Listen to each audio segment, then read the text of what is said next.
Well, welcome everyone. Good evening. Thank you all for joining us tonight. My name is Arik Burakovsky. I serve as the Associate Director of the Center for Expanding Viewpoints in Higher Education here at Tufts University. The center's goal is to create spaces for rigorous, good faith engagement across ideological, religious, and cultural differences, especially on public affairs and policy issues that are complex, contested, and often difficult to discuss. The regulation of vice is very much one of those issues. Tonight's discussion is a panel titled Policy Responses to Gambling, Recreational Drugs, and Pornography. And it is part of a broader conference we are hosting, which continues with a day-long workshop tomorrow. Please note that this event is being photographed and video recorded, so if you can all silence your cell phones, that would be very much appreciated. This event is, in many ways, the opening of the conversation. It's an opportunity to frame the core questions that we explore in greater depth over the next 2 days, over 3 roundtable discussions. Those questions are not simple ones. What exactly is a vice, and what criteria should we use to determine whether such activities as sports betting, marijuana, and adult online content fall within that category? How should we think about activities that are widely enjoyed across society, but could also produce real harm? How should policymakers balance individual autonomy with concerns about public health and social well-being? Where's the line between permitting an activity and structuring a commercial market around it? And how do new technologies, from online betting platforms to digital media, reshape both the opportunities and the risks? Tomorrow's workshop will bring together more than 30 participants, some of them here in the room already, scholars, policymakers, industry representatives, and advocates who approach these questions from a wide range of professional backgrounds and perspectives. That range of expertise and viewpoints is essential to the kind of inquiry we are trying to foster at the center. This evening's event will be structured as a conversation followed by a Q&A. We encourage all of you to engage actively. We also ask that the questions and comments be posed in the spirit of genuine inquiry, challenging where appropriate, but of course civil and respectful. And we do not expect agreement by any means tonight. That's very much by design. Our goal is to create a space where different perspectives can be engaged seriously and where disagreement can be productive rather than simply performative. During the Q&A, we will ask you to raise your hands and we will come around with a microphone. You are welcome to identify yourself, but you can also remain anonymous as you wish. And we are only recording on video the front of the room. So before we begin, I want to thank the many people who made this event possible, especially our student leaders and our student staff, whose work has been essential to organizing this conference. I also want to thank our participants, some of whom have traveled from all the way across the country to be here with us. So welcome to Tufts, and we're excited to host you on campus over the next couple of days. With that, it is my pleasure to turn things over to Tufts Junior Lucy Morrissey-Corsetti, one of our undergraduate research assistants, who will introduce our moderator and our 3 panelists for tonight's conversation. Thank you all again.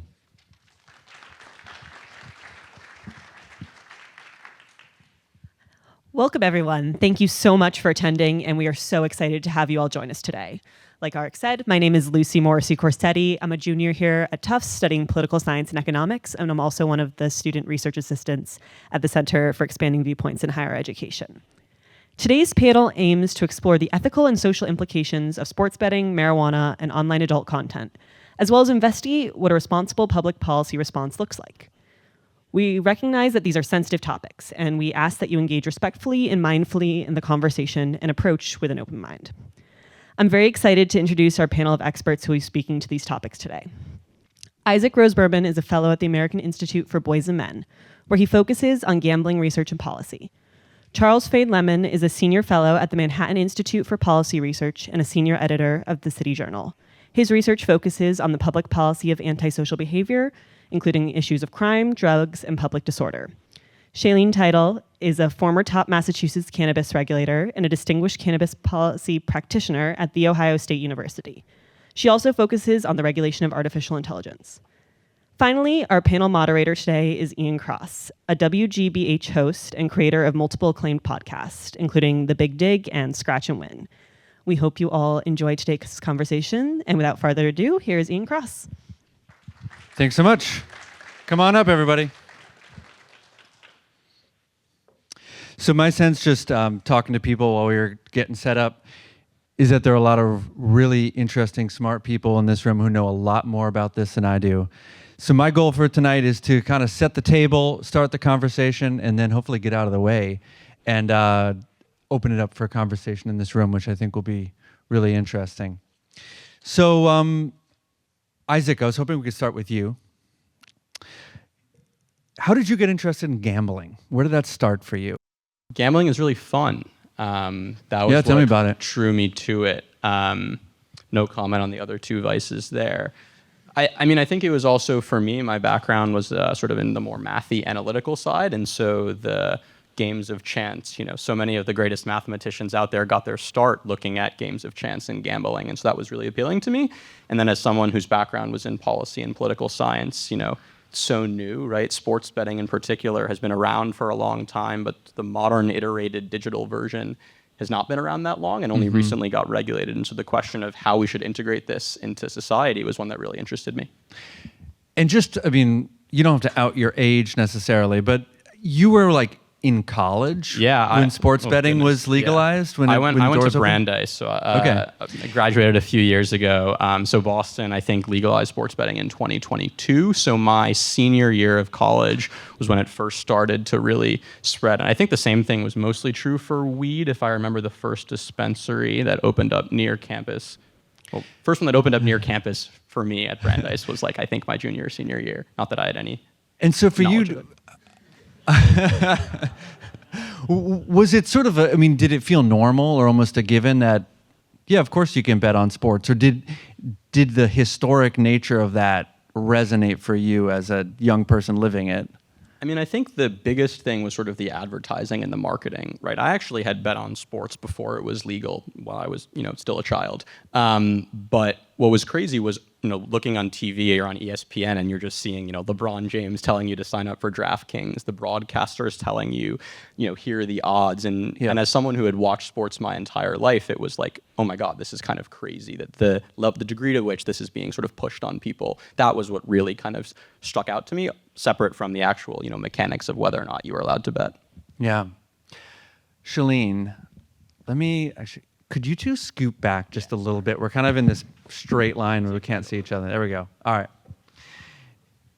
So you have kind of an interesting trajectory in all this, in that you went from a cannabis advocate outside of government to a cannabis regulator inside government once it became legalized. Could you talk about that journey and how maybe the lessons of one spoke to the other, or how you came to see your advocacy work differently once you were on the inside? It's an interesting kind of shift. It's such an interesting time. Yeah, well, I like to tell students I got started as an undergrad student, and it was a time in the early 2000s when people were very smug about the fact that it was never going to happen. And some people thought it was a joke. Some people were scared to get involved because this was a time, of course, when you could get arrested for marijuana use. So there were very few people working on it relatively. And so as a student, I got to get some really exciting experience, like actually working on campaigns and helping to get laws passed. So after I graduated, I worked on the 2012 campaign in Colorado, which legalized marijuana for the first time.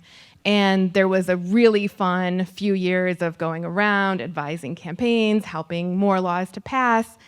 And then in 2016, when it passed here, I was kind of unexpectedly appointed as a regulator. It was definitely not something I was lobbying for, but the attitude... Did you just get a phone call out of the blue? To be invited to apply. Yeah. Yeah. And I think the attitude was kind of like, well, if you want legalization so bad, like here, you do it. Here, you deal with it. Take care of it. Yeah. So there were 5 of us who were the inaugural regulators, and our job was to set up the independent agency here in Massachusetts, set up the regulatory structure, the enforcement, the business licensing. And it was kind of interesting to see the advocates from the inside. And the most interesting thing to me was that we mostly heard from heavy consumers and industry, and then people who didn't want it to be legal. Whereas I think most people are somewhere in the middle, and we just never heard from those people. And did it change how you look at the advocacy piece of it now that you have, kind of actually handled the levers of regulation and you've like experienced the complexity of being on the inside? It helps me to advise them, definitely. I started a nonprofit where our goal is to provide policymakers with the resources that they might otherwise not have if they're only listening to, say, lobbyists or people in hearings. I also feel that when you're an advocate, you don't realize how difficult it is on the inside at all. Like, things seem so simple, but once you're a policymaker, like, you are responsible for any major event that happens, any fringe things that happen, you're going to be blamed for it, and that makes it really difficult. Yeah. So you've learned about arcane corners of state law that tie your hands in ways you'd never appreciated. You can't do anything unless you put out a bid for it. I don't know if anyone has been through that procurement. process. Procurement is so boring, but it's like 90% of your job when you're a regulator. Charles, so we've been talking about this period, I guess, of the aughts, the 2010s, when you see this wave of liberalization across multiple areas. Obviously, Isaac and Shaleen were kind of riding that in various ways. Where were you at? Where was your head at, I guess, watching as these things unfolded? Oh gosh, I graduated from college in 2016. So I mean, and at the time I was very much a libertarian on these issues. It's embarrassing now. The summer that I realized I wasn't a libertarian, I worked for the Cato Institute and defended libertarianism in their annual debate against the Heritage Foundation. If you know what that means, it's really it's a shockingly out of character thing for me to do. This is an annual tradition. Oh, Cato yeah. versus Heritage. Yeah, it's the dorkiest thing you've ever heard in your entire life. It's really, everyone who attends is insufferable, including myself. No, but I think. Did you win? Oh yeah, no, we creamed crushed. them. Okay. Yeah, well, because the trick was that neither of the people advocating for libertarianism were actually libertarians, and so we sounded extremely reasonable. The secret to debating. Exactly. No, I mean, I came to this issue actually sort of at an angle, which is to say, I used to be a reporter. I'm still kind of a journalist. It's hard to say what I do, but I became very interested in drugs and the drug crisis, and read a great deal about hard drugs and the economics and public policy of hard drugs, and became convinced that many people were viewing the topic wrongly. And then at a certain point, it became more and more apparent to me that all of the arguments I was making about quote-unquote hard drugs apply just as easily to quote-unquote soft drugs, things like marijuana, and then to other addictive products or practices like pornography, like sports gambling. And from there, my interest is, in some senses, is and remains academic, which is to say, we are undergoing, particularly with marijuana and sports gambling, we're undergoing the first modern mass legalizations of addictive, vicious products in American history. It's not quite true, but that's essentially true. And it's really interesting to say, is the theory right? Is what the libertarians say right? Or is there an alternative account of things? Can you talk about how these are harmful? So, I mean, to me, I've persuaded myself, and I've written about, I used to be in the vogue of believing in legal marijuana. I, like every other millennial, believed that legal marijuana was a no-brainer, and I talked myself out of that position and into sort of one that is much more skeptical of vice today, in part by looking at the results, the empirical results of our experiences with the legalization of these products. Yeah. So are you now Team Heritage? No comment. So part of my goal for this evening is to really look across these different areas: gambling, pornography, cannabis, other drugs. Because obviously you all have different levels of expertise in different ones of these areas, and we don't have time to go all the way down into the weeds of every single one. But I think it's interesting to look at those commonalities and differences. And so maybe as a starting point, and this is, I'm going to stop addressing questions to individual people. So now we can just sort of freeform it. I'm curious, basically, why now? Why do we see these multiple waves of liberalization in, for example, cannabis and sports betting? Why? Thoughts, theories? Oh, sure. Why not? I mean, look, I think that some of it is, there's a spark that like lit the fuse, but then there are just much bigger structural forces, right? Which is, I think I alluded to earlier the sort of like widespread millennial acceptance that the prohibition of marijuana was a failure, that it didn't work, the war on drugs doesn't work, all these policies are just obviously very stupid. That was the conventional wisdom, in some senses remains the conventional wisdom for a very long time. And at some point that needed to like tip over into actual policy action. And so I think a generation that genuinely believed those views came of age. They also saw, that it seemed, I think particularly in a period in the mid-aughts and the early 10s, it seemed like dramatic social progress and legalization associated with social progress, dramatic social progress was possible in a way that we hadn't previously thought. America elected the first black president. It's a huge victory. The legalization of same-sex marriage, widely perceived as the great success of a social movement. And so I think there was some exuberance about why don't we knock over these other old, long-standing irrationalities. And I think that's sort of a contingent explanation. Something was going to happen. To me, part of the reason the debate is happening, and part of the reason this is a bigger struggle, is all of this happened, the legal changes happened against the backdrop of a fairly dramatic technological change. So like sports gambling is the most obvious example. Legalization, when sports gambling was prohibited in 1992, we're talking about like going to the bookie at the bar or going to a casino, and now I can sports gamble on my phone. That's a dramatic change. If we're talking about marijuana, though, too, in some senses, what happened there is that legalization permits innovation in the marijuana marketplace, which in part turns into an increase in potency that changes the product, that changes people's perceptions of the product. But there too, you see modern techniques applied to sort of classical vices. You can make an argument about pornography too, which is what I would say is 10 years ago, weed was essentially illegal in most of the United States. Sports gambling was illegal everywhere but Nevada, and we didn't have OnlyFans or AI yet. It's a dramatically different technological playing field. So I think that sea change has really turbocharged what are products that have existed for humans forever, has totally changed what they are, and so that's created pressure on either side, sort of ramped everything up in a way that fuse wouldn't have mattered as much otherwise. Yeah.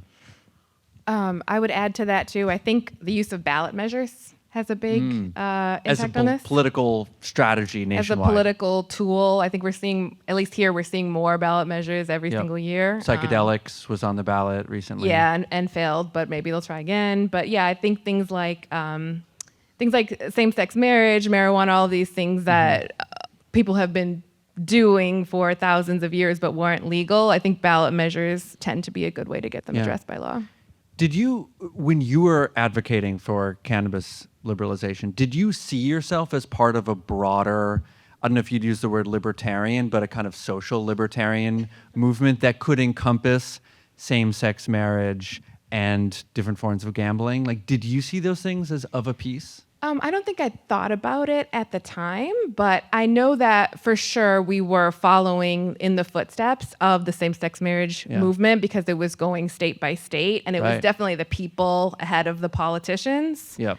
I didn't really, up until now, I haven't thought much, up until the people who put this together thought about gambling and marijuana and pornography together. Yeah. Part of the reason I ask is, the reason I got invited to host this session tonight is I produced a podcast about gambling and state lotteries. And one of the most interesting conversations I had was with Congressman Barney Frank, longtime Massachusetts congressman. And he has, for decades, kind of embodied this broad, sort of libertarian mindset of that does encompass drug legalization, gambling, as well as same-sex marriage and sex work. And for him, again, going back to the 70s, that all made sense as a cohesive ideological package. Let people make their own choices. So it is interesting to see them moving, and even as you said, the strategies are similar. You see the state-by-state movement is similar. I think, just sort of to add on to that and going back to Charles' point, first of all, I think just to distill it, it's like technological innovation, but it's really the smartphone, right? Like when you talk about pornography and gambling in particular, the vast majority of online gambling occurs on your smartphone. When you think about sort of the concentration of harm that occurs, it's not because people have to go to the casino, it's because they can access it 24/7. And then part of that also is sort of the iterated version of the product, right? Not only do you have 24/7 access to it, but we live in a capitalist society, things constantly, get better, they get stronger. Like for example, in the marijuana front and the gambling front, I know people who have sort of tried to start companies that are like watered down versions of the most extreme version, and they just don't work, right? Like people, whether or not, it's because they want to, or perhaps through some sort of engineered compulsion or addiction, like they want the stronger versions, they want the harder hits. And because of technological innovation, like we've been allowed to have that. Yeah, that was eye-opening for me in looking at, for example, state lotteries. Like here in Massachusetts, it took many decades to have online lottery sales. That was like a big stretch, for the state to offer that. Whereas sports betting, as both of you said, sort of in many places began in that form. When you're thinking about now the regulatory side of this, how much of it is regulating the activity and how much of it is regulating the technology? She's the only one who's actually regulating. Yeah. But it seems like you want things to be regulated. But so just saying, I think everyone could speak to this, but please. Well, first, I just want to point out that there's a difference between regulating the company's activities and regulating the users. And I think the companies is way more important. And when we're bringing together people with expanding viewpoints, by the way, when I got the invitation, I was sure it was a psychedelics conference. When I found out what it actually was, I love it. So where I get along... Was it like the graphic design or something about... The Center for the Expanding Viewpoints. Yes. Okay, got it. But now, next time. But now that I've thought about where I might agree with people from different political backgrounds in particular, I find that I agree with conservatives a lot on regulating large companies, especially regulating large tech companies, but tobacco and marijuana as well. And those are different types of regulations than when you're really focusing on limiting the user. But to answer your question, I think that the technology is a huge piece of it. Even though when we were regulating marijuana, because it's federally illegal, you can't, for example, be on Meta, like openly selling marijuana. So there's already a lot of restrictions in place. But when we set up delivery, for example, we were really careful that in Massachusetts, if you have a technology platform, you can't use that to give, say, certain marijuana companies an advantage. You can't collect data on people, use that, and try to sell things like loyalty programs. Those are all prohibited here. And it is because when we're picturing someone with their phone, it's a whole entire way that they might approach any of these vices versus if they're, say, going to a casino or if they're going to, like, pass around a joint with their friends. It's an entirely different activity. Mm-hmm. Part of what I find so interesting about what we're calling vice politics is that, sort of as you were saying, it's kind of squirrely and that it doesn't break down really neatly. And I found this just in interviewing people about lotteries and gambling, that people would really surprise me sometimes, based on everything else I knew about them. I would kind of expect them to be a little prudish about it, but then they're totally like let it rip, or people who seemed really liberal, libertarian, who are like very kind of squeamish about gambling. So, and could be a question for any of you. I mean, do you find that in yourselves? Have you tried to, when you look across these different areas, whether it's gambling or drugs or pornography, do you feel like you have a kind of ideological line or theoretical line that you trace, or is it more kind of like a personal, intuitive line that you trace between these different activities and how you think they should be managed? I think it's pretty tricky, right? It's incredibly cross-cutting.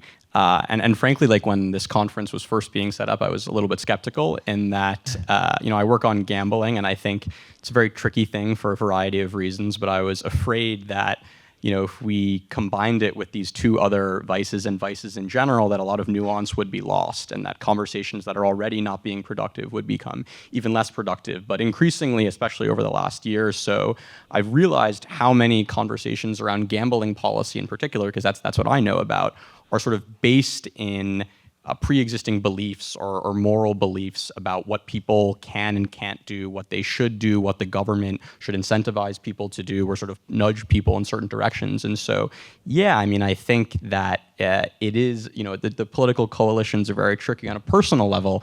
I come at it from a very similar point to Shaleen in that, I think people should be allowed to do whatever they want. I think, this is America, right? I think you should be allowed to smoke a joint. I think you should be allowed to place a bet. I think you should be allowed to watch porn if you want. At the same time, I sort of draw the line at corporate predation, right? I don't think companies should be allowed to take advantage of people, whether it's a casino that sort of intentionally exploits addicts, whether it's, a marijuana company or a pornography company that's, exploiting their workers or, putting out a product that they know is very dangerous. So I think there are lines that can be drawn, but yeah, it's tricky. And, in particular in the last few years, historically, you had conservatives who were the bulwarks against vices, but now not so much. Yeah, I mean, well, and the problem is that those two things are the two sides of the same coin, right? Which is like my ability to consume any of these products requires somebody to sell me those, like until we get state-run sports gambling enterprises, which exist in some countries. Yeah. Right. Yeah. Pros and cons. Arguably better for reasons I'll get to in a second. I think that when you talk about why it's cross-cutting in this way, my intuitions are exclusively like intellectual and abstract. I'm very boring personally. But when you talk about why it's cross-cutting in this way, I think that the problem with vice is not that it is harmful in the way that, for example, murdering someone is harmful. Like if I stabbed you, that would be bad, and everyone in the room would agree that that was bad, and it would be like immediately and intuitively obvious why it was bad. Like it would hurt a lot, and you'd scream, and that would be unpleasant. Vice is not like that. If I smoke a cigarette, like I'm probably going to be fine. If I sports gamble, I'm probably going to be fine. If I shoot heroin, I'm probably going to be fine. It's like I got a 30% addiction risk. It's probabilistic, which means that it is relatively easy for people to, in the abstract, particularly when vice is totally theoretical, so to go, well, this doesn't seem like a big deal. And it's only upon exposure to the sort of slow but steady degradation, the differential pattern in which it affects people, that people start to feel uneasy. Like I think that the predictor for the split is, are you exposed in some way to the harms of vice? Is a family member addicted? Do you know somebody who's lost a lot of money on sports gambling? Do you hate the pot shop that is near your house and smells bad and is a source of disorder? Are your kids complaining about seeing porn on phones in their school? I think that it is particularly hard for people in the absence of experience to reason about why vice is harmful at an intuitive level. And then once they have the exposure, they go, oh, maybe this is not such a great idea after all. Yeah. Shaleen, have you found yourself in kind of odd bedfellows coalitions over time? Oh, definitely. Like since the beginning, even though I'm not libertarian at all, like in the beginning it was libertarians who were leading the legalization push, and then that changed over time. One example, I was thinking about something that I changed my mind on as I started thinking about society versus individuals. So shortly after we passed the 2012 legalization law in Colorado, Maureen Dowd, who is a New York Times opinion columnist, wrote this column. People are laughing thinking about it already. She went to Colorado. She tried an edible. They're sold by the serving. And she went back to her hotel room, and she completely freaked out. And anyone who has eaten an edible probably can relate to this a little bit. And she was a laughing stock. It was on all the late night talk shows. I may have posted something joking. It was quite funny. But then years later, when it was actually my job to regulate these things, we had to decide the serving size. And all the states surrounding us, it's 10 milligrams of THC per serving. And that's really too much for a lot of novice users. And I was thinking about Maureen Dowd, and we decided to have that and make it 5 milligrams. And consumers got really mad at me, but I will die on that hill that if you are a policymaker, you have to be thinking about people like her, new users, people who are going to walk into a store and just buy one serving because they think that's what you should buy, right? Yeah. So that's like the Dowd provision or the Dowd amendment or somehow written in. That's what we call it, yeah. We've been talking about the commonalities. Could we spend a minute on the meaningful differences? Are there ways in which you feel like this bundling of gambling, pornography, and drugs doesn't make sense? Things that it hides, things that it confuses? I mean, I'll just give the sort of, I mean, they're different. They have different harms and different risk profiles. But to me, actually, the interesting one is really the difference in the legal status of the products. And you can learn a lot about that variation, right? Like part of the reason, I mean, the two reasons that we don't talk about porn. One is that nobody wants to talk about porn. It's just... Yeah, nobody here's talking about porn. Yeah, I mean, I won't go into great detail, but I'll talk about it abstractly. I sense a greater discomfort around the topic. Oh yeah, no, 100%. Yeah. No, you can't get reliable, you can't really do estimates of the effects of pornography on anything because nobody will answer the surveys truthfully. It's a huge problem. You got to pay them or something.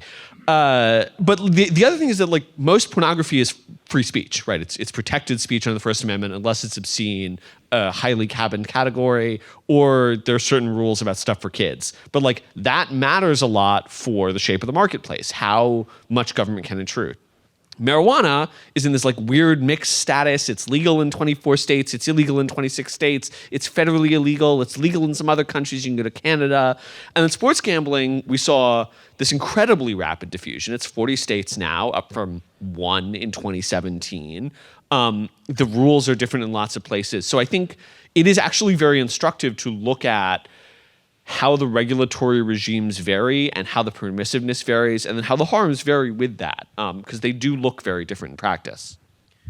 It reminds me of, I want to hear your answer, but just one thing that I came to think about a lot in looking at gambling versus some other, gambling versus cigarettes in particular, is that there's this like inverse trajectory of, if you go back to the 1960s, you could smoke on airplanes, but you couldn't gamble anywhere. And now it's like you can gamble anywhere and you can't smoke anywhere. And the big thing, as I understand it, that happened in the middle of that graph is we learned about secondhand smoke. And that, it doesn't just affect you, but it affects the people around you. And that kind of opened up the willingness of our political system to clamp down on that behavior in a very different way.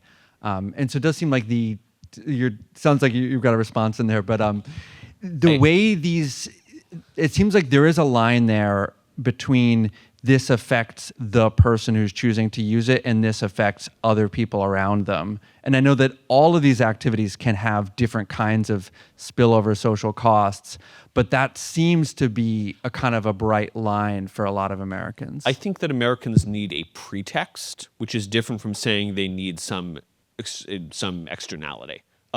Overwhelmingly, Americans, and you look at poll after poll after poll, we're not a moralizing people. We don't like making moral judgments, particularly about people's personal choices. But like we do it. We do it all the time. Everybody in this room does it. I know that you do it. I'm totally certain that you judge the person who smokes too much or uses porn too much or whatever. But you don't want to say it, and you don't want to make law based on it. But then you get secondhand smoke, and it's like, well, okay, but I'm allowed to do something about this now, which the effects of secondhand smoke are not actually that great. But it was a useful pretext for suing the heck out of the tobacco companies, which is the real thing that impacted. Sorry.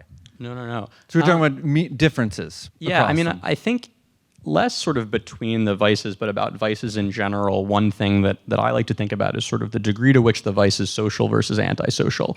And I think it's, important when we talk about these to, there's one sort of vice that's notably absent from this conversation, which is alcohol, right? And if you actually look at sort of the hard data on harms, the ones from alcohol sort of drastically outnumber all of the others. And when we talk about the overall increase in, gambling or marijuana or pornography and this sort of, Gen Z loves vice, well, it's combined with a significant decrease in alcohol. And so there's a degree to which, perhaps there almost certainly is some substitution happening, right? And so I don't love when people are like, Gen Z loved all these vices. And I'm like, well, they're drinking a lot less, right?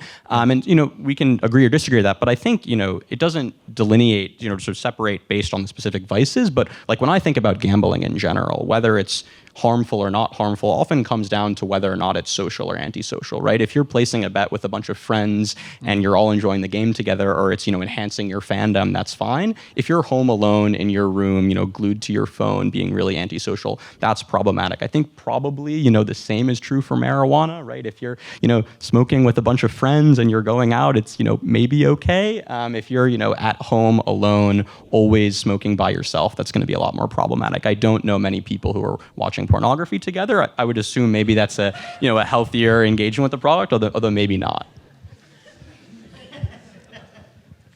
That's funny. I was going to say actually exactly the same thing. And when I think about legalization, actually the thing that makes me the saddest is that I remember a lot of social marijuana use, and now it's like what I see more is like, and maybe this is just because I'm older, but like you take your gummy and you go to sleep and you're alone. Maybe the young people can tell me here if it's still a social thing. But I think that was maybe an unintended consequence. And then the same thing with people, gambling together, going to casinos together, especially young men now being alone. And maybe this is a good time to bring up chatbots and why I think it's so dangerous that they're unregulated, because it's such an antisocial activity. And for teenagers, there seems to be a great risk that it will replace friendships and that critical social development. I have a question for Shaleen, sort of a follow-up from that one. So I'm curious, to what degree do you think the decrease in sort of pro-social marijuana usage is due to the increased potency, right? I think, you can imagine a world where the marijuana is very not potent and, people are able to smoke a joint together. Maybe they're smoking less because they're sharing it, but it's like they're not that high. They can still go out and do things. Whereas, current marijuana is incredibly potent. You just get way higher and then you're like, I don't want to be around people. I just want to be in my bed alone. And I think the same is sort of true for gambling in that, the traditional gambling, you're placing one bet on a sports game or on, a team to win their division or the championship. And that's sort of something that you can enjoy with other people. Whereas the more modern iteration, you think of betting on every single pitch, every single basket. That's something that you sort of can't do with other people because you have to be glued to your phone. So I'm curious to what degree you think sort of the isolation is due to the sort of increased potency. I think that's something for the people who are taking notes on the research agenda to consider. Something in a number of your responses that you were getting at is the boundaries of what we include in the category vice. So I was curious if you could all speak to that a little bit of, first off, how do you feel about the term vice? Do you accept that term? Do you see it as a meaningful category? Why are we not talking about alcohol? Do you consider that in the same bundle of things, or is it separate? You were talking about chatbots and, should we be thinking of social media and chatbots and certain kinds of, really interactive technology basically in the same bucket of things as sports betting?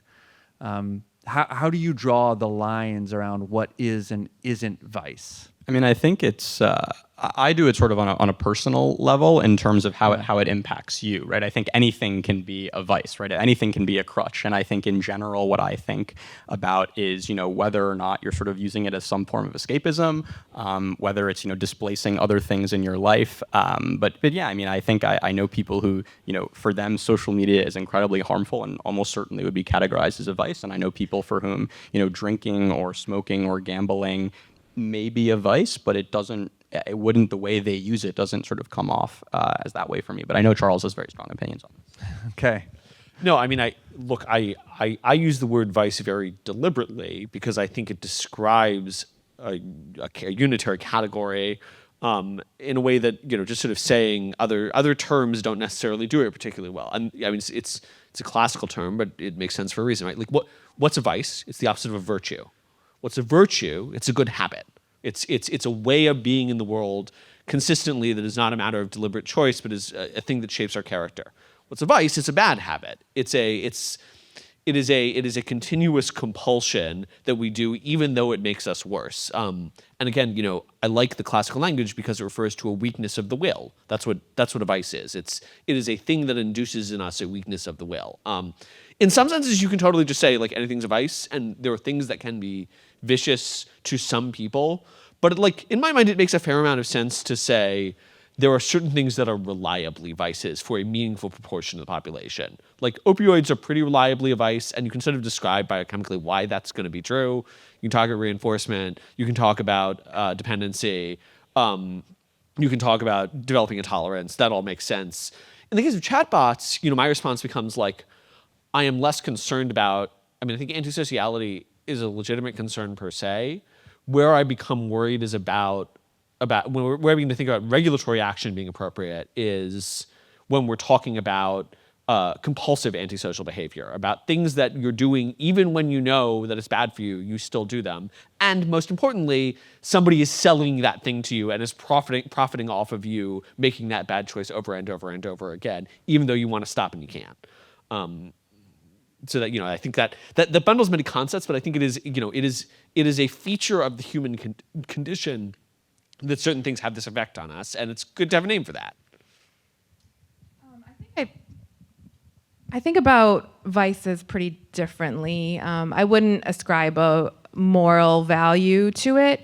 It's more that I think gambling, pornography, and marijuana all have in common that humans have been doing it for thousands of years. They're drawn to it. They're going to keep doing it. And so you need guardrails around them, I think. But I completely agree with your point about chatbots, that whether they're vices or not, there are these things where you can develop a dependency on them. I try not to use the word addiction in a way that dilutes it from physical addiction, because that's such a specific thing. But if companies are going to be able to exploit you, learn about you, manipulate you, we need guardrails around those things, whether they're vices or not.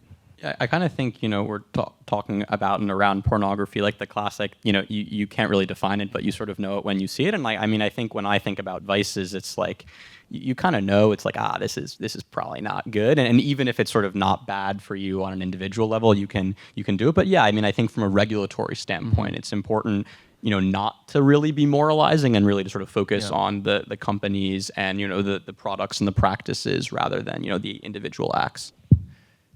Just to press on that point slightly, you said we've been doing it for thousands of years and we need guardrails. Why do we need guardrails if it's not, how do you get to the guardrails without moral judgment? Well, I think the guardrails have to do with people selling it to you, right? Because we were doing it for thousands of years. We were growing marijuana and using it, right? But it wasn't being sold to you by a corporation, based on your phone data. I think that's where the guardrails come in. I also think just sort of as we talked about with smoking, the negative externalities, right? If someone gambling, it was just themselves, it's fine. But when someone has a compulsive gambling problem, it doesn't only affect them, it affects lots of people around them. When someone is, smoking so much marijuana or doing so much drugs that they're not able to be a part of their relationships of their job, it's bad for the people around them, it's bad for the economy overall. So I think that's the real problem, sort of the secondary effects on everybody else. I just want to be the moralizer on the panel for a second, which is not to say, because I think we're using the word moral in a little bit of a lax way, right? It is again, it's not bad to smoke pot in the way that it would be bad for me to kill somebody. These are two different kinds of harms. One is a moral evil. It's intrinsically wrong for me to do violence to another person. Smoking pot is not bad in that way, but it can be something that is contrary to living well. Right, it can undermine our ability to live a good life in some substantive and significant way. I tend to agree that, at the regulatory level, you want to focus on what the corporations are doing. That's where all the juice to be squeezed is. But the justification is that it's bad for corporations to make people live bad lives so that they can make a lot of money off of that. That is a thing the government has a legitimate interest in, at least in certain circumstances. Please, yeah. do you think that so saying marijuana or gambling is sort of antithetical to leading a good life? Do you think the same is true for alcohol or say caffeine? And if not, can you explain why? So caffeine's weird. It's really hard to describe caffeine addiction, although it does happen. But actually, my interest in alcohol totally. But my interest is not in like the specific act of use. It's in the state that it can induce in some people, right? Like I think people who are dependent on marijuana are being caused to live lives that are worse than they would otherwise live. Do I think that makes them bad people in the way that like them killing somebody does? No, I don't think it's bad, but I think it's a state that we ought to protect people from, that the state has an interest in protecting people from through that act of regulation, because ultimately because there's a state of life that is relevant. That's the thing that grounds it. Yeah. Can I just ask? Please, no. Yes to alcohol. Okay, what about painkillers? Which ones? Um, I can't get addicted to Tylenol.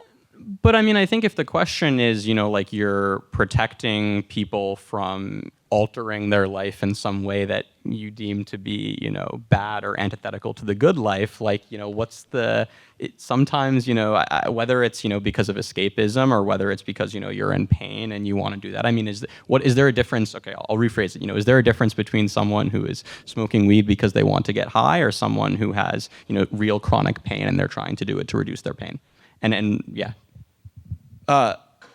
Yeah, I think that there is a difference. The question then becomes whether you can effectuate that difference in effective regulation, whether you can make that judgment or whether your system can make the judgment between those two people, right? Whether the product is making things better or worse. My general view on the topic is like, yes, you can do that, for example, by controlling the substance, right? We prescribe opioid painkillers precisely because we recognize the risk of addiction, versus an arrangement in which a business can sell me the addictive product regardless of whether or not it's actually intrinsically good for me. That is a situation where it becomes problematic for such that government should probably be involved. But like the fact that there are describable positive uses of these products, there obviously are, does not mean that the specific state that I'm talking about isn't something that we should be interested in stopping from happening. Yeah. We're going to open up for audience questions in a moment, so it's okay. Stand by. But I just want to wrap up this part of the conversation, so please. Thanks. I think even if we did accept that kind of moral judgment, it's really culture specific. So just because alcohol and coffee are used here in a common way, doesn't mean that they're better than other places where marijuana is being used. I'll leave it at that. I'll just say part of what I find interesting about this question of morals is that I do feel like there is some slippage here where a lot of the conversations around kind of social costs, things like these externalities, things that could be measured in terms of bankruptcy or, whatever, excess death. But I often find slipped into that conversation, there are, like you were saying earlier, if somebody is gambling alone on their phone at night, that seems bad. So there are these sort of like judgments about what a good life is that are also mixed in with judgments about what a reasonable society is.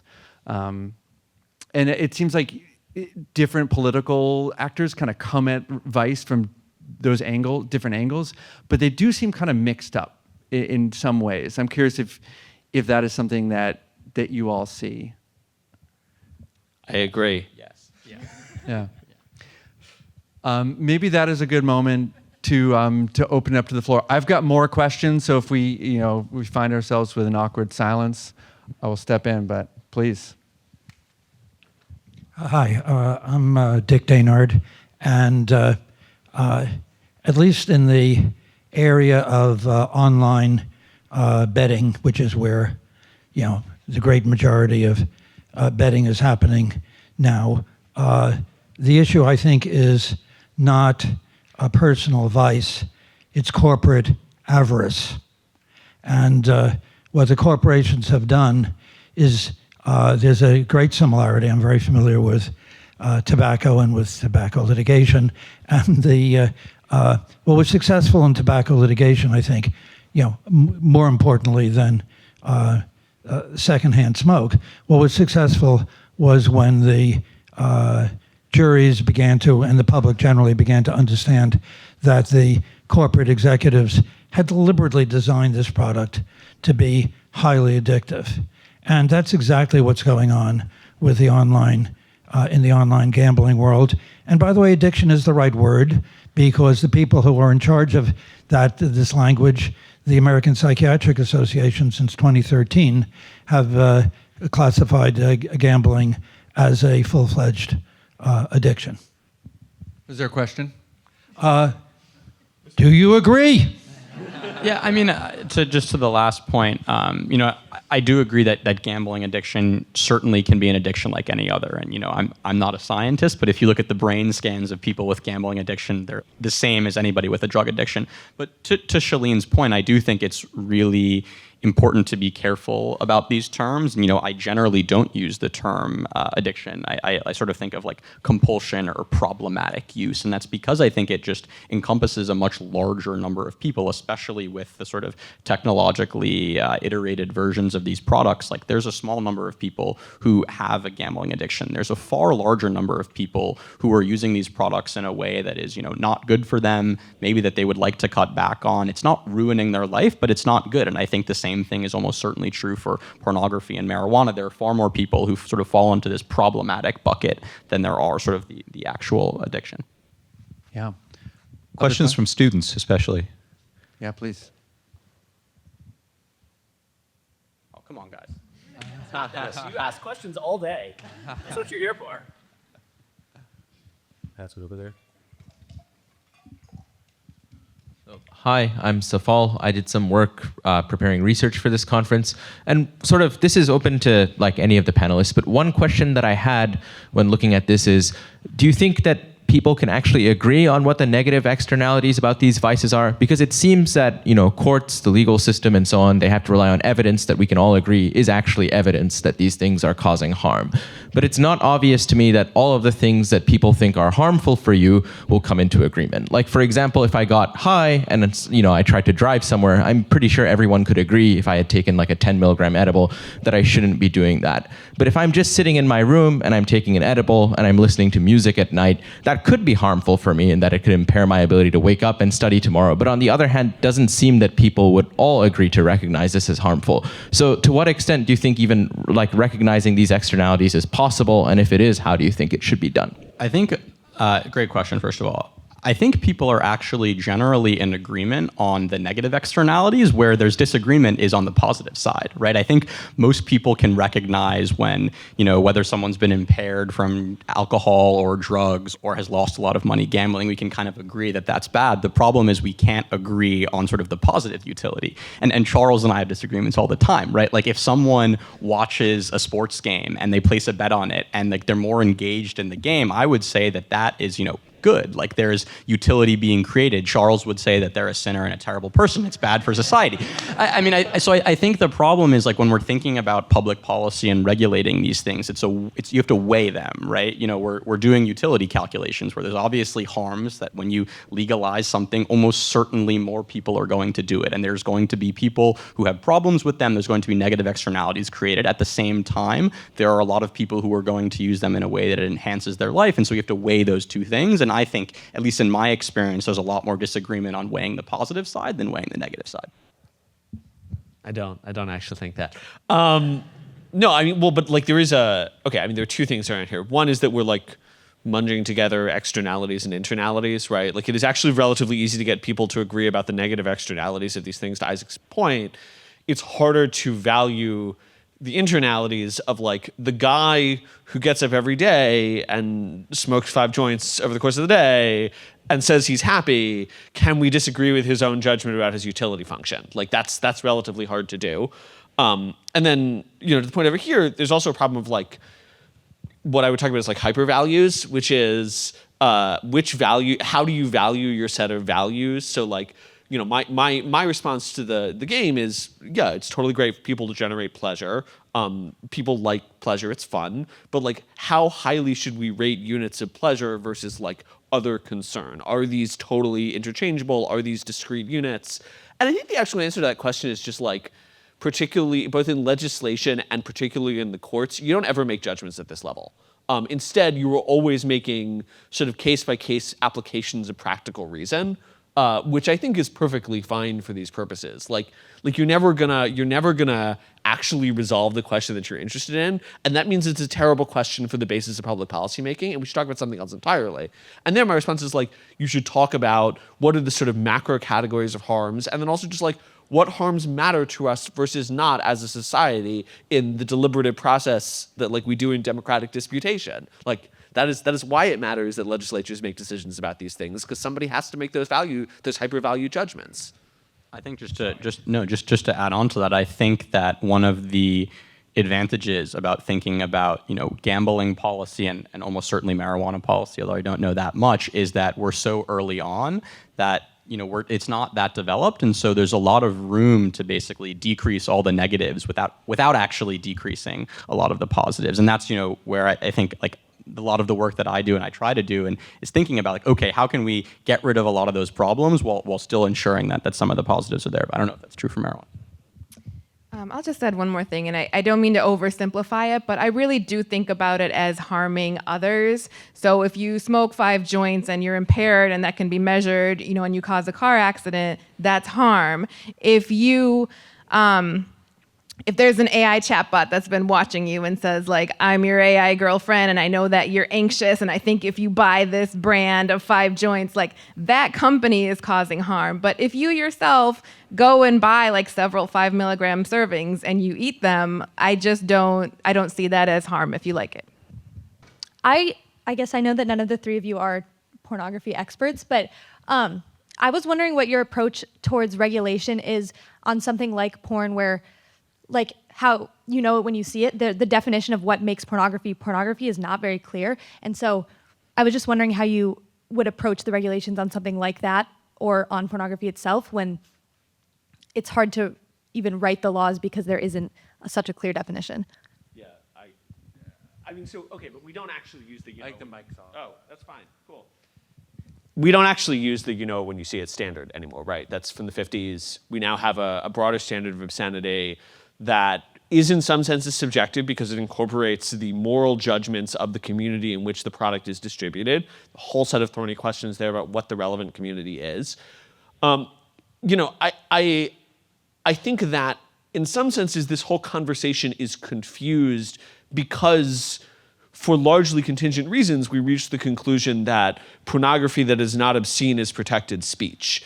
In my mind, that's a little bit of an absurdity. It's actually a lot of an absurdity.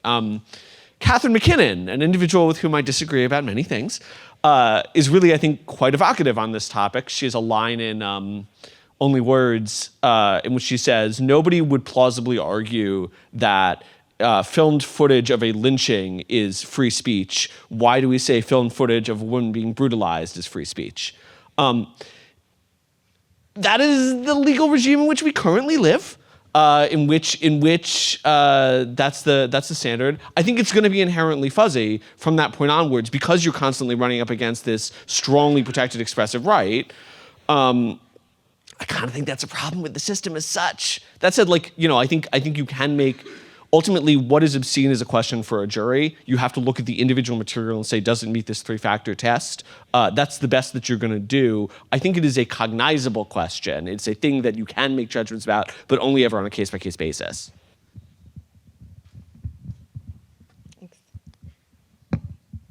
So the way I would approach regulating porn is first I would think about consolidation because I think like 95% of them are actually owned by the same company. And then I would think about protecting workers. I think those are the most important guardrails. And then once you have different companies and there's competition, I think that's kind of a universal thing with Vice that helps. Other questions?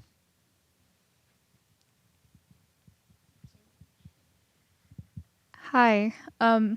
I wasn't going to ask a porn question because I was like the same thing. Like none of you are porn experts. I didn't want you to keep talking about it because you already said you don't want to talk about it. But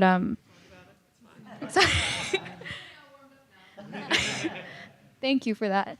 That was weird.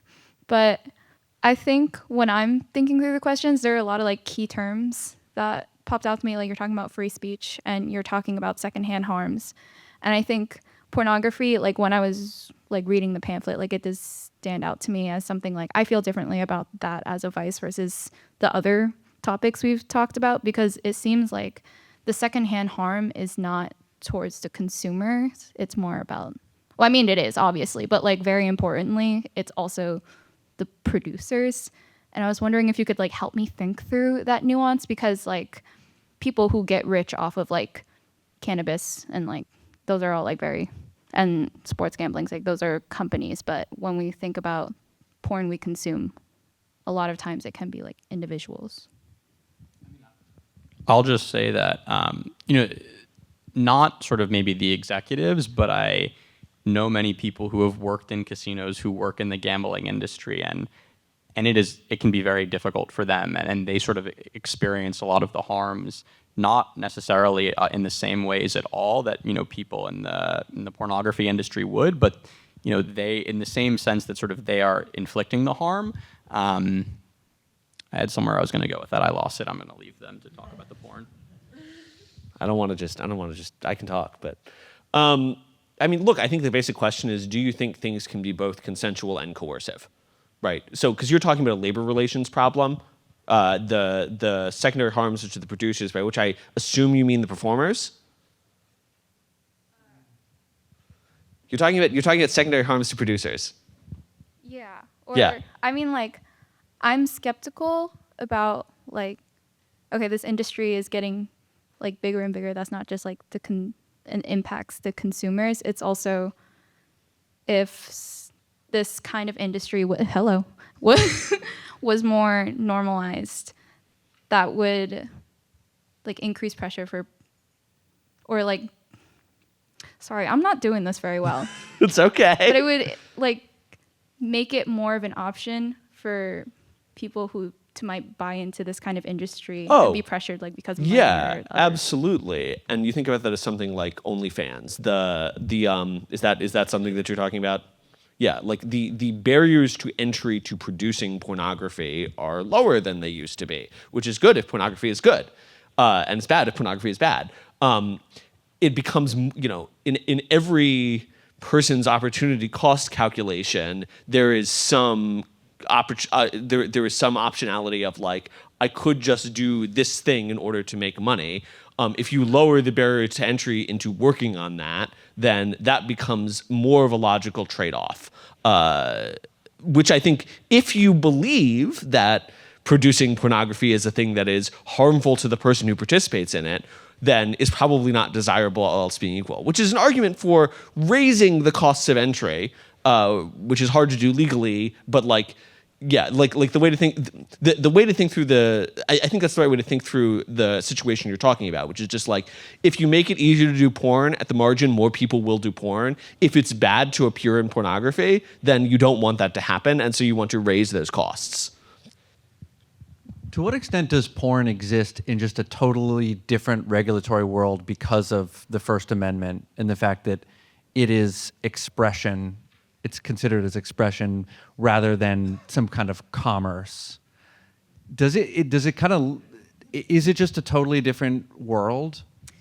I think that, so social media and pornography obviously have a lot in common, because you have to, or you may want to differentiate between the content, whereas with these other areas you don't need to as much. But I mean, there's still, like, you're still thinking about commerce when you're regulating marijuana, and you're still thinking about if it's crossing state lines, and if you're growing it yourself or if someone else is. But there are those specific free speech issues.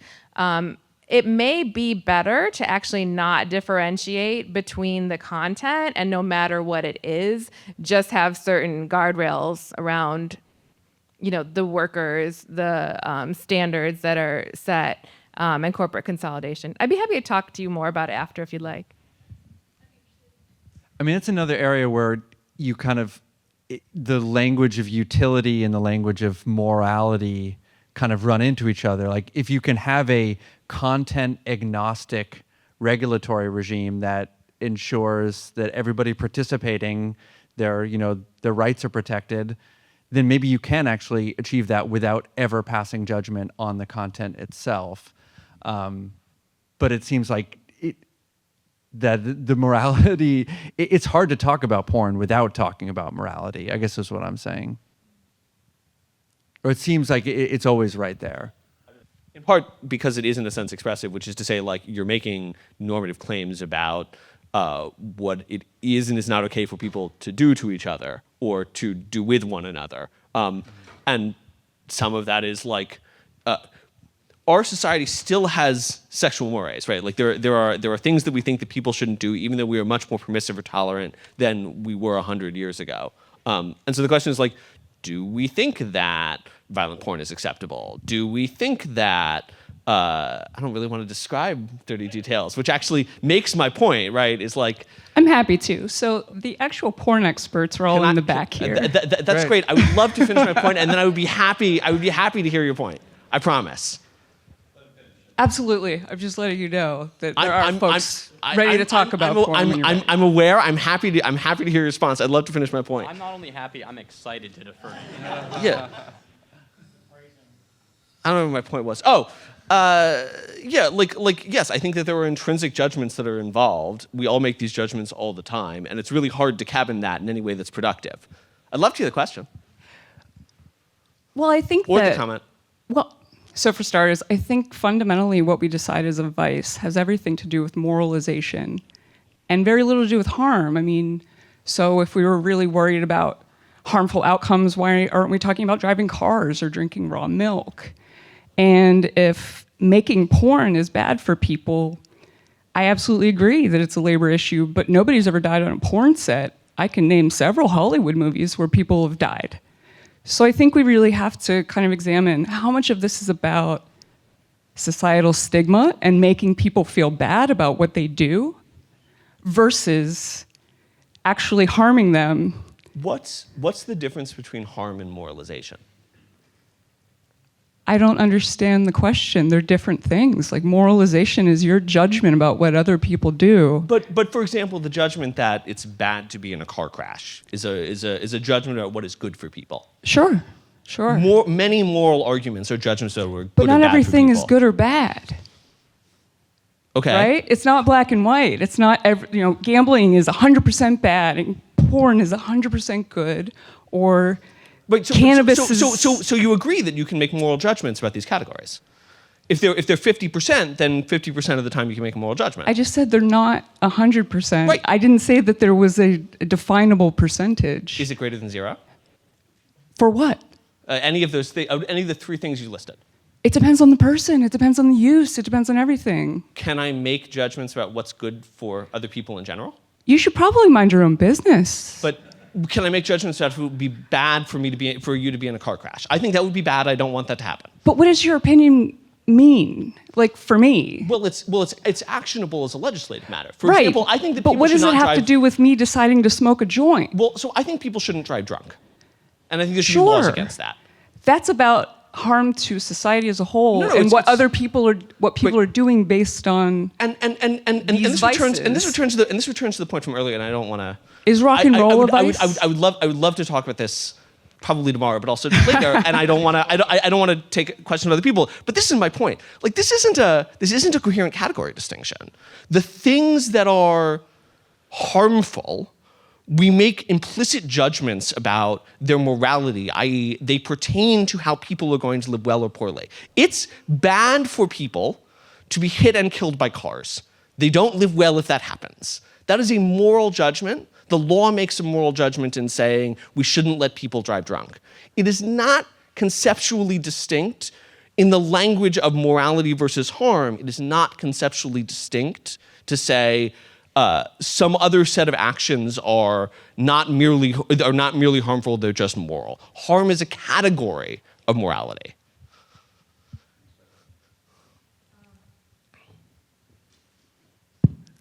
Going back to kind of like the morality and evaluating someone's use of these vices, how do you kind of think about systemic issues of race and gender and socioeconomic status, and when looking at the law that not everyone has been treated equally, and how does that like impact your opinions on the uses of these vices? And it's to me, huh? Yeah, thanks. this is kind of what I was getting at earlier when I said I think it's very culture specific. And I think that's why it doesn't make sense as part of the lawmaking process to evaluate whether use is moral or not. It also goes without saying with marijuana, but I think with everything, that Black and Latino communities have been disproportionately harmed. And when you are regulating and when you are creating something that's going to be enforced, you absolutely have to take that into account or you're causing more harm. I think, on the gambling side, and for any vice, you should recognize the groups that it's impacting. So, for example, when you talk about the lottery, disproportionate amount of losses and harm is concentrated in African American communities. The rates of scratch-off tickets in Black communities is far higher than other communities. I believe we have the president of the Massachusetts Gaming Commission here. The MGC just put out a report showing that at Massachusetts casinos, the harm is disproportionately done towards Asian people. And so I think, whether or not it impacts how we think about it philosophically, when you're regulating, when you're legislating, you of course need to think about the impacts that it's having on different people, because you generally don't want to overly harm any group. I've been talking too much.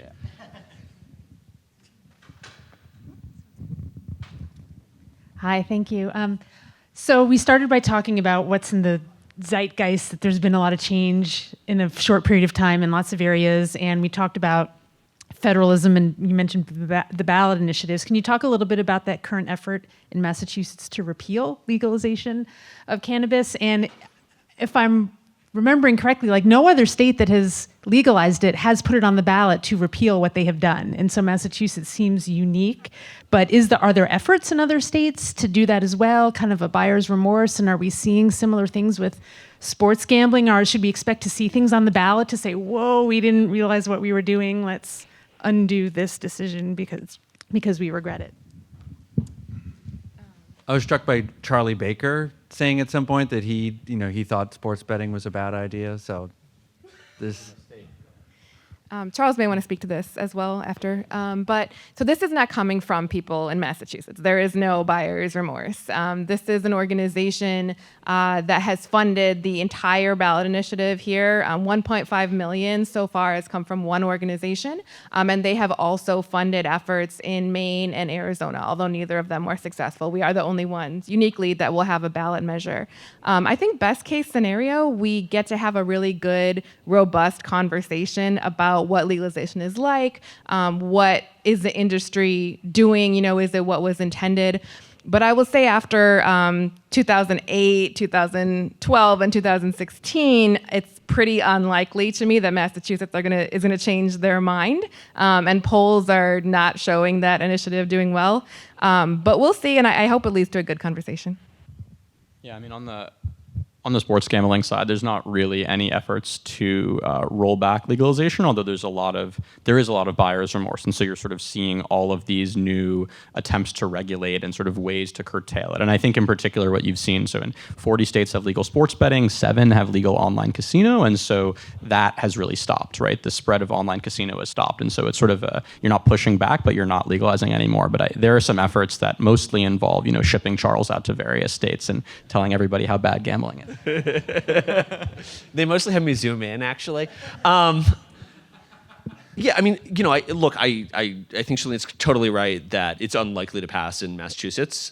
People in Massachusetts seem to like the regime, and they're right as a democratic society.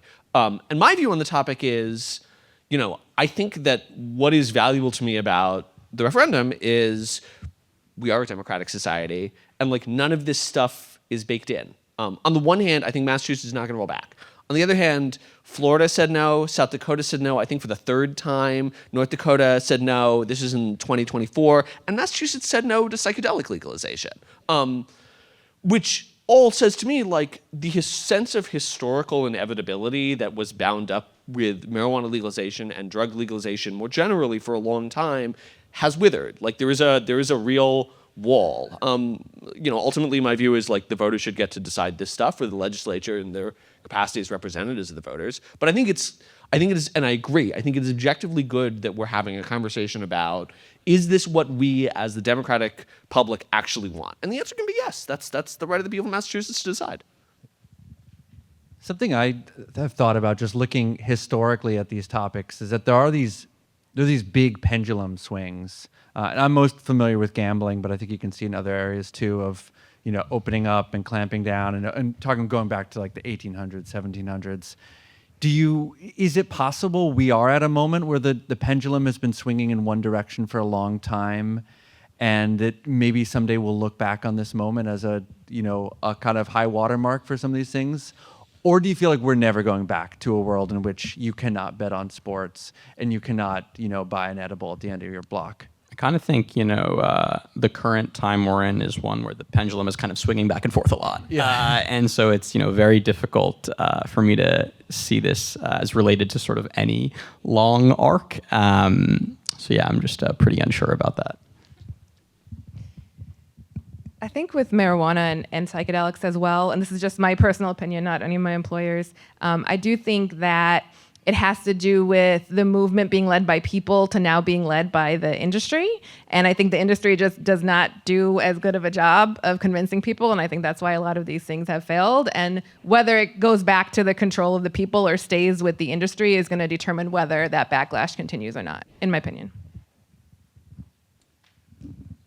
I'm wondering if you think historically the example of seatbelts teaches us anything regarding regulation. I remember when that first was proposed, there were many people up at arms were saying, what right does the state have to tell me if I want to not wear a seatbelt and I go flying out of the car? That's my business. Now we seem to take it for granted, and even my libertarian friends, when they get in the car with me, put it on and don't seem to think twice about it.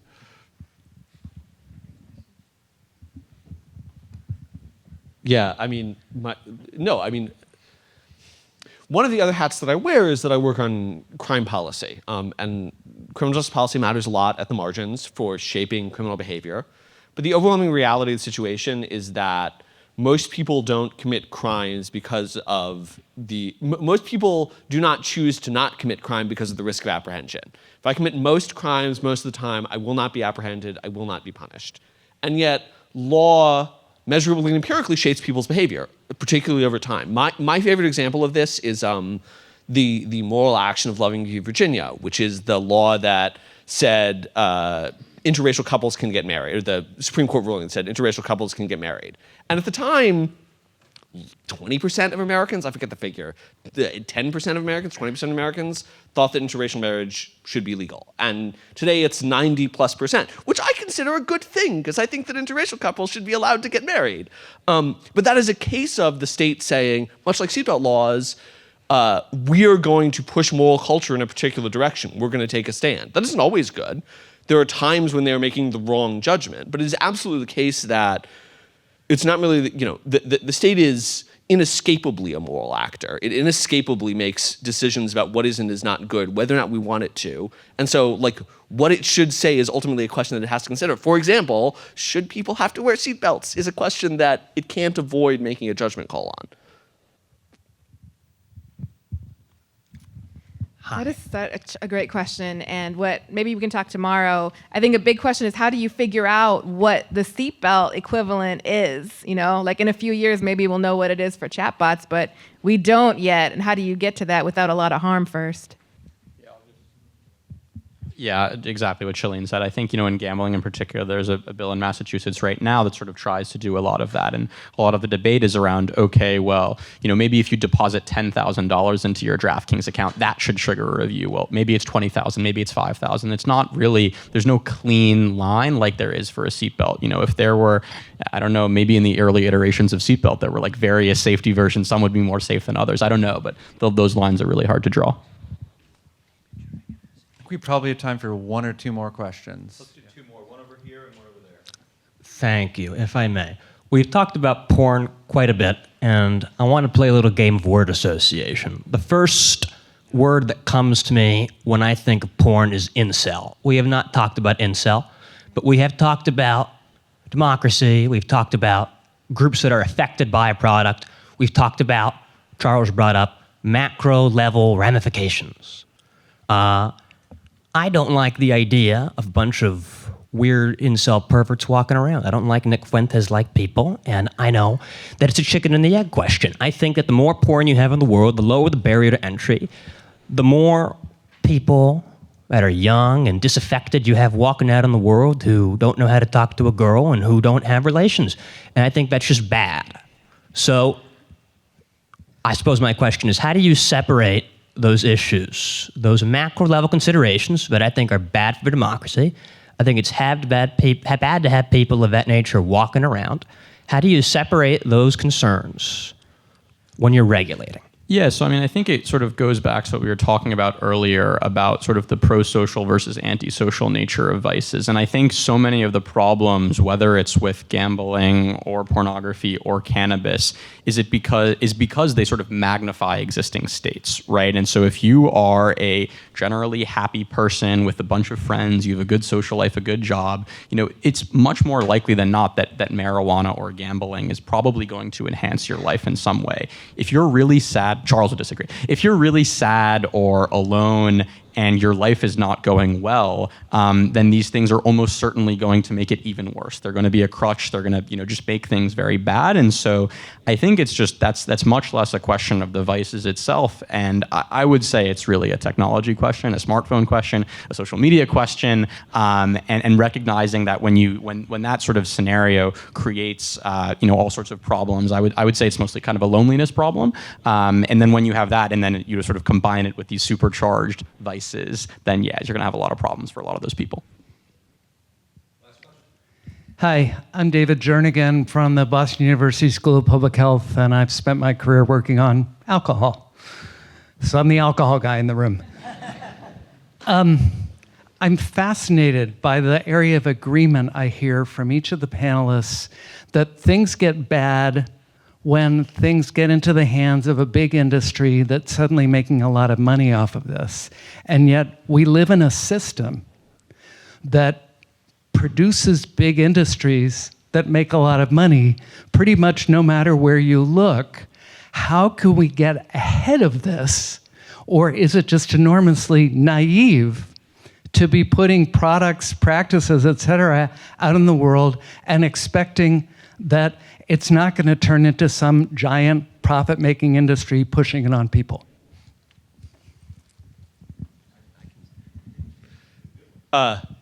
Yes, I agree.